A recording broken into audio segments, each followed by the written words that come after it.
Mission fit महाराष्ट्रामध्ये तुफान चॅलेंजचा आज 51वा दिवस आहे। जिमला पोहोचलो, लगेचच बजरंगबलींचे आशीर्वाद घेतले, मग काढलं आपलं मॉडर्न शस्त्र बाहेर। एक स्कूप घेतो आपण रोज फायर कटचा की जे आपल्या बॉडीवरचा अतिरिक्त फॅट कमी करून टाकते आणि प्रत्येक दिवशी काही ना काही ग्रॅममध्ये वजन कमी करून देते।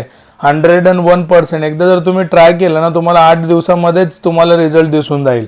मग त्याच्यासोबत आपण एक स्कूप घेतो फायर बूम प्री वर्कआउटचा की काय असतं, सपोर्टला सपोर्ट महत्त्वाचा आहे आणि जेव्हा आपण फायर बूम घेतो तर आपल्याला थकून देत नाही। खूप इम्पॉर्टंट काम आहेत। चला तुम्हाला बायसेपच्या वारमध्ये घेऊन आलो आज। पहिला सेट करतो आपण बार्बल कर्लचा, जो काही युनिव्हर्सल एक्सरसाइज आहे बायसेप करत असताना एकदम इम्पॉर्टंट आहे। दुसरा सेट घेतला मी आज सिंगल डंबल कर्लचा की हा इम्पॉर्टंट आहे, बट मी मोस्टली ॲड नाही करत, पण तुम्ही करत राहा। त्याच्यानंतर तिसरा सेट घेतला केबल कर्लचा, याच्यामध्ये कंट्रोल मुवमेंट ठेवा। नंतर चौथा सेट घेतला आपण प्रीचरचा, जो बायसेपचा उंचवटा वाढवण्यासाठी खूप गरजेचा आहे, जसं की तुम्हाला कायम सांगत असतो मी। आणि शेवटचा आणि 5वा सेट घेतला आपण हॅमर केबल कर्लचा, जो रोपने। आणि हाय ती कंडिशन चेक करून घेतली। आजसाठी एवढंच, भेटू उद्याला। जय शिवराय।